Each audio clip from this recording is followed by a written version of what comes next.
And we're back with another response video to another survival challenge, because why break a working formula? I don't got no problems with chilling out for that cold hard cash. This ain't no fucking church. So just the usual reminder, this is a response video to another video's comments. So if you have not seen that original video and have not looked through those comments, you're gonna watch this video and have no fucking idea what's going on. Now, you don't necessarily have to read the comments, but you do at least need to watch the video so you know what people are arguing for. Like, that's the whole point of this video. The original video was me giving up a certain point. The comments argue against the point. This video argues against those arguments. So you're basically just like stepping into the middle of an argument when you haven't heard any of the previous points. So go watch that video, then come back and we can have a fucking party and touch dicks. What? All right, last caveat before we get started. This is not just going to be a response to the comments of that video. It's going to be the response to the comments of that video, as well as response to a couple of the polls I've been putting out. It is basically a general response to where I am at with the survival challenges as a whole. So if you just want to hear the arguments for the video called Lamb Part 2, you know, then you can skip to those actual arguments. But before that, I'm going to respond to some other stuff that's going on with the polls. All right, we good? Let's get started. So in case you weren't aware, before I put out the survival challenges, I always put up a poll, and the poll asks what you think the next survival challenge should be. You know, whether or not I should send indie heroes to Cult of the Lamb, or shooter heroes to the Doom universe, or horror heroes to somewhere else, you know, just what the challenge should be. And so far, consistently, the majority are voting for the Cult of the Lamb stuff. If you've been on this channel for a while, you know that my polls are not put out so that you can tell me what videos to make. I've made pretty clear in a lot of my past videos that I make whatever videos I fucking want to. Those polls are put out for one reason and one reason only: to see where the mindset of the people who watch my videos are at currently. And this is where we enter the story time portion of this video. Basically, months ago, probably back in like November, I only had like 90 subs, and then I decided to do Tekken month, which was basically me just releasing a shit ton of Tekken videos the whole month up to the release of Tekken 8. Well, this caused my channel to kind of fucking explode, and at that point, my most viewed video was like 900 views, and then all of a sudden, I was getting a ton of videos that were getting 20,000, and one of them got over 60,000 views, and the general traffic of my channel just increased drastically. Anyway, I made it clear throughout that month that Tekken month was only going to be a month long, and after that I was going to move on to different things, and some people were okay with it, some people complained about it. It was what it was. At the end of the month, I started making other stuff. Anytime I would make anything that wasn't a Tekken video, people would hate on it and basically just tell me I should get back to making Tekken videos. It became this whole thing where I was like at war with my audience, with them trying to force me down a particular path, and I was like, no, I don't want to do that. There is nothing in this world that I love enough to devote my entire channel to it. I like doing different things. So like a fucking junkie, I basically had to wean my audience off of Tekken videos. Like, originally it was like 4 Tekken videos and then a non-Tekken video, and then eventually it went to like 1 Tekken video and 3 non-Tekken videos, and then eventually I just stopped making Tekken videos. So just to be clear about this, I purposefully gave up making videos, all of which were getting over 10,000 views each, all the way up to 60,000 views, and sacrificed my channel exploding because I didn't want to do something. And that's not really gonna change.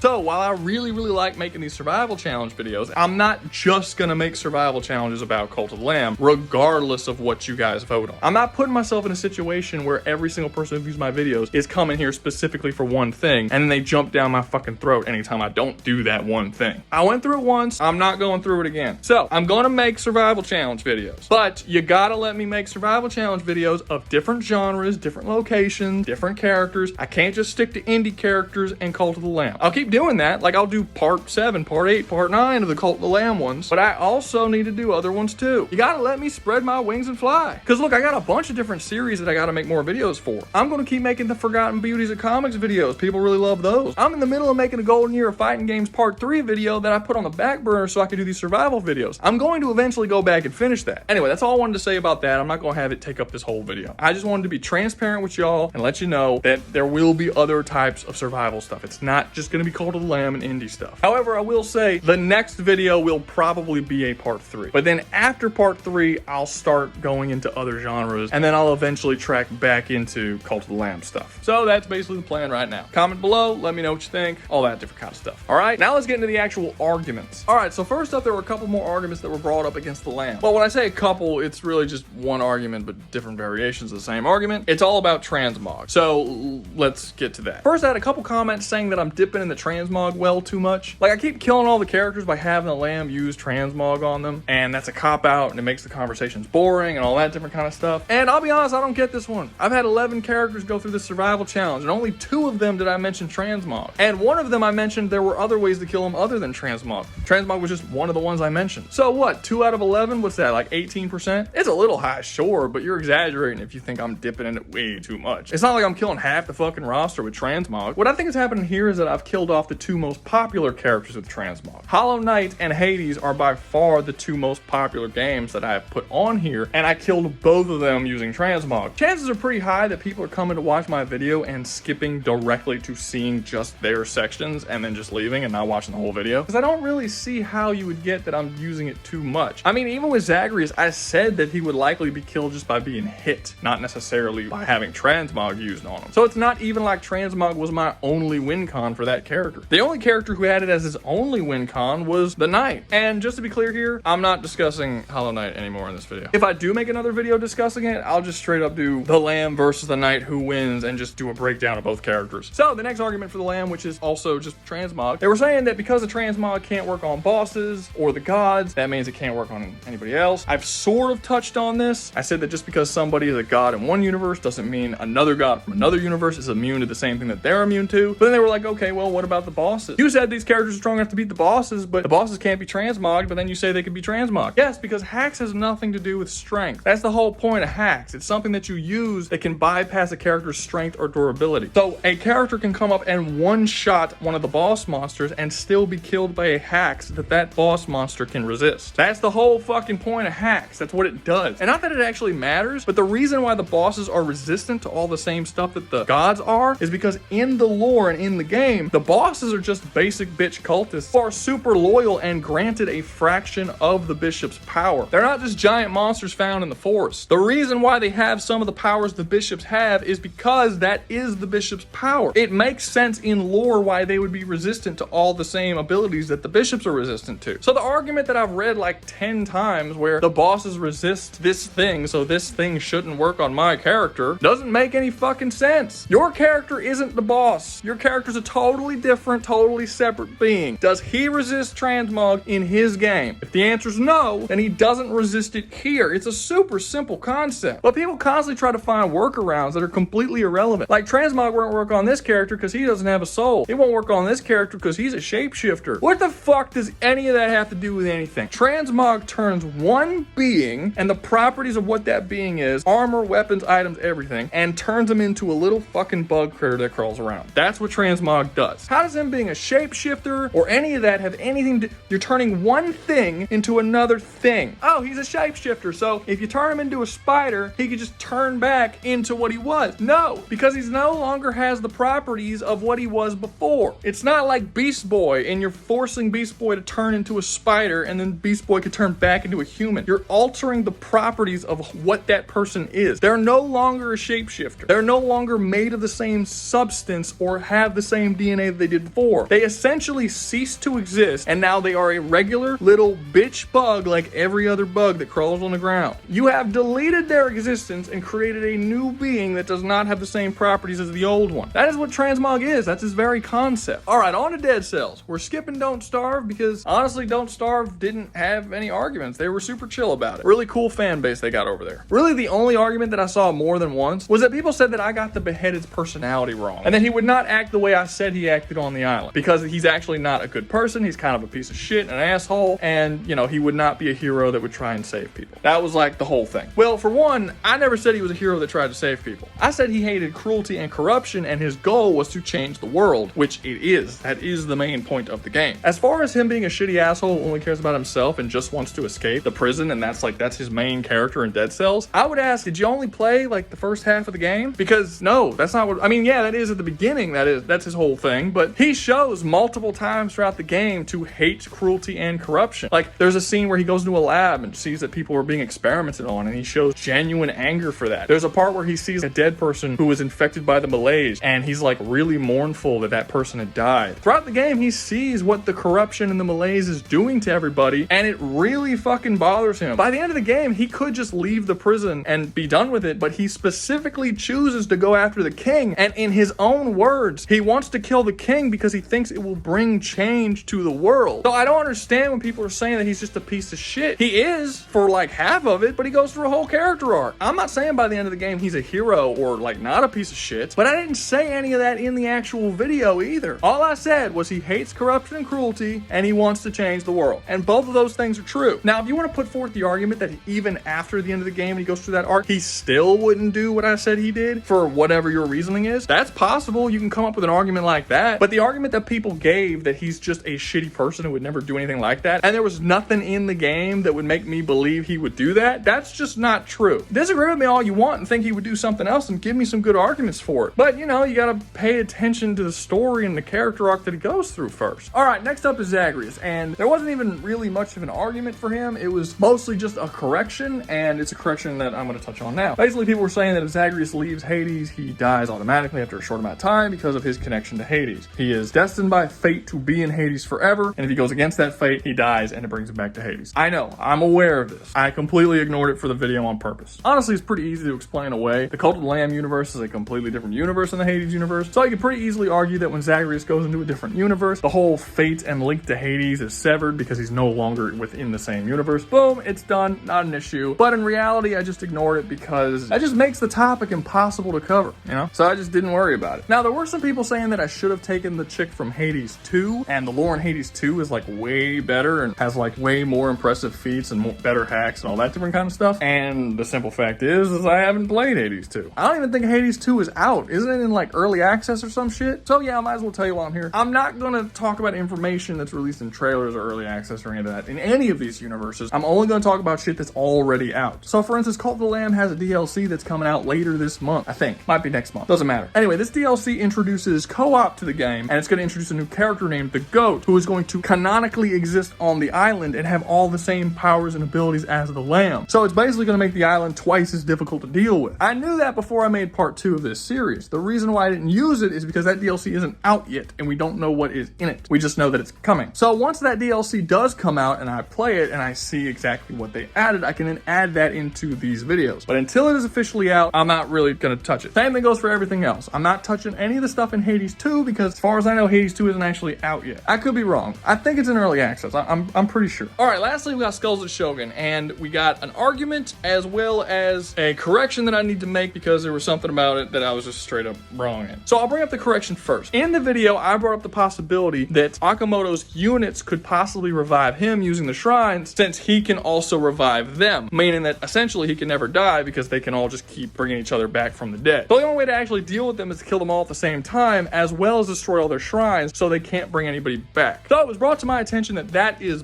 bullshit. I know that when you play the game and your Shogun dies, you instantly lose. And when you kill the other Shogun, they instantly lose. It's an instant win con to kill the opposite Shogun. What I forgot was in the game, because I haven't played the game in like 9 years, was that the reason why that happens is that when you kill the Shogun, everyone who is loyal to him dies with him. At least all the undead people he brought back to life. So that eliminates the possibility for Akamoto to basically just keep getting revived after he dies. And it will make it a lot easier for the bishops to deal with him and a lot harder for him to survive on the island. I still think it's possible he can do it because I still think he's going to make a deal with the Lamb, but I will add an additional possibility. If Akamoto is in the lands of the old faith and he starts recruiting people that are not just undead soldiers but actual followers and stuff and cultists, which he can do, it is shown in his game that people are inspired by him and want to join him simply by his presence. It is still possible that if he is killed, all of his undead soldiers that he brought back from the dead will die, but that doesn't mean that the cultists that he recruited on the island will die as well. That could mean that those loyal to him that are not undead that he didn't bring back from the life could still bring him back to life using the shrines that he built. So that might still be an option. Essentially, as long as he has one loyal follower on the island, that person could build a shrine or just use the existing shrines that Akamoto built and then re-summon him back into the world. And then all this shit happens all over again. So thank you for the correction. It does change a little bit. I'm not sure if it changes that much. Okay, another thing that people brought up that I had actually recorded initially but deleted because I didn't really think it was relevant, but I guess it is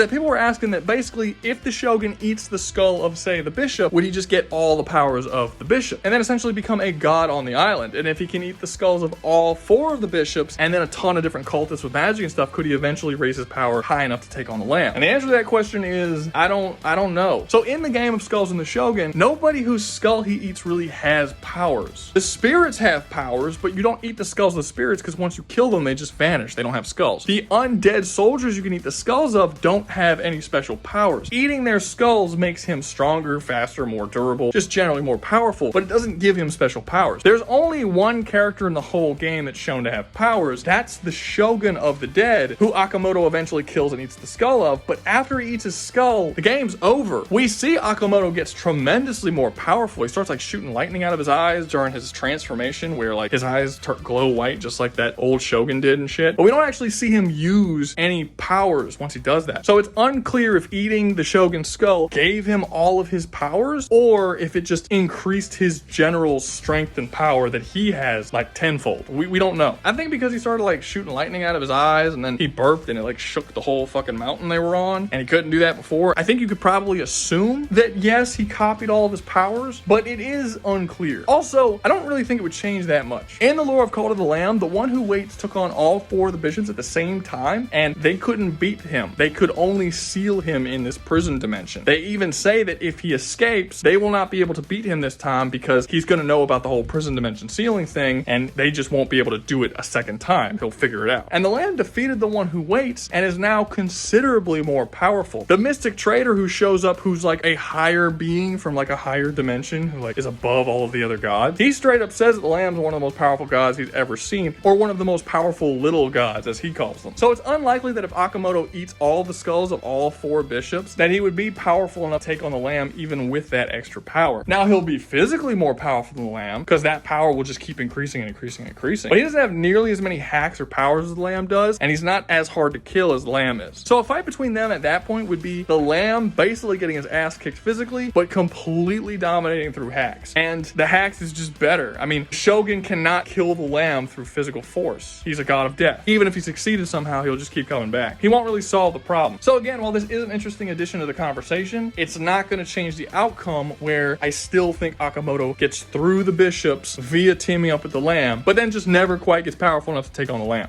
I don't see that happening, because his power is based on getting stronger through essentially stealing the powers of others, and the Lamb is stronger than everyone else on the island combined. So even if he eats the skulls of every single person on the island, he still wouldn't be strong enough. I mean, I guess he could try eating the skull of the mystic trader, but good luck. Okay, I did forget one. I saw one comment that brought up a pretty interesting point that I want to touch on, because I don't know, I found it interesting. So someone, I'm sorry, I don't remember your name, did say basically if the Shogun comes to the island and he's the god of the dead and he meets the other god of the dead, the Lamb, doesn't that mean that they will naturally have conflict with one another because they're both gods of the dead? You can't have 2 gods of the dead in the same universe. So how can they team up if they're both rulers or gods over the same thing? I want to clarify, Akamoto is not a god of the dead. He's not a god at all. He is a Shogun of the afterlife. Skulls of the Shogun has a clear distinction between the Shogun of the dead and the gods. The gods in Skulls of the Shogun have power over the natural forces of the universe. They're mostly like elemental gods that do like natural disasters and shit. Akamoto just rules over the land of the dead and makes the rules, and the gods don't really deal in that. If Akamoto arrives in the lands of the old faith, he will no longer be the Shogun of the dead. He'll have all his same powers, but he'll just be in this new environment that he's not in control of, and he will try to take control over it, because that's exactly what he did when he died. He went to the afterlife, and he spent the entire game trying to take the shit over. That's what he'll do here. And no, he will not have any issues with the Lamb being the god of the dead. He will scheme and warmonger and possibly try to take over the Lamb's land, but he's not going to have any issues with the title or like a god existing, because he didn't have any issue with any of the gods existing in the afterlife. So yes, an interesting point, but I don't think it's going to be an issue. There was a comment I read that I really liked that basically said, isn't there some way that Akamoto could essentially plan out an ambush on the Lamb's camp, killing all of his people, and then strategically attacking the Lamb and keeping him busy for 3 days so that he cannot replace the people devoted to him, and basically like some really grand assault plan to take out this god-like being. And while I'm not 100% sold on that particular plan working, despite the fact that I really like the idea of the Lamb like running through the woods, avoiding hundreds and hundreds and hundreds of people constantly chasing him, like this crazy survival mission, almost like when Guts had to fight 100 soldiers. Shit just sounds metal as fuck, and I like it. I do like the general argument that Akamoto is going to beat the Lamb using strategy, because every argument I've seen so far that people have brought up for why Akamoto should win is about him slowly getting more powerful than the Lamb. And I think it is far more likely that he will outsmart the Lamb and use tactics and military planning in order to overcome the Lamb that way. Because while the Lamb is a very talented warrior and can wield all kinds of weapons, and he's extremely socially intelligent, being very manipulative and charismatic, there is no evidence whatsoever in anywhere in the game that he has any skill when it comes to tactics or military strategy. But that's Akamoto's whole thing. thing. That's his bread and butter. He's literally the greatest military strategist of his entire universe. So after I read this comment, while I was able to kind of think of a couple of little holes that made it not work, that doesn't really matter. Because at the end of the day, the direction that the comment was going was, I think, correct. That Akamoto can eventually come up with some plan to overcome the Lamb. And it kind of made me change my mind from thinking that Akamoto has maybe like a 30% chance of winning to possibly like a 50-50 shot. As long as the Lamb never has the goal to specifically go out and kill Akamoto before Akamoto is prepared for him, which I don't think it's in his character to do because he doesn't just go out and kill everyone he comes into contact with. I actually think Akamoto has a pretty damn decent chance of winning this. God damn, every time I talk about this, I like this crossover more and more. All right, and that's gonna be it for this one. I know it was a bit of a shorter video, and I know it kind of lingered at the beginning when I was explaining all that kind of shit that I'm not explaining again. Sorry about that. But really, there wasn't that large of a variety of arguments for these. Like when it came to the Knight, there was just so many arguments to deal with. But when it came to these characters, pretty much everybody was on the same page and kind of had the similar arguments. So, I do want to discuss something I was thinking about doing and wanted to see what you guys thought about it. So I was intending on, once I get enough of these videos out, make an hour-long video where I do a tier list, and it's basically just going to be me talking and putting each character that has been to the island on a tier of like who is most likely to survive to who is lowest to survive, and then every couple of months updating that tier list and coming out with another video where I just add to it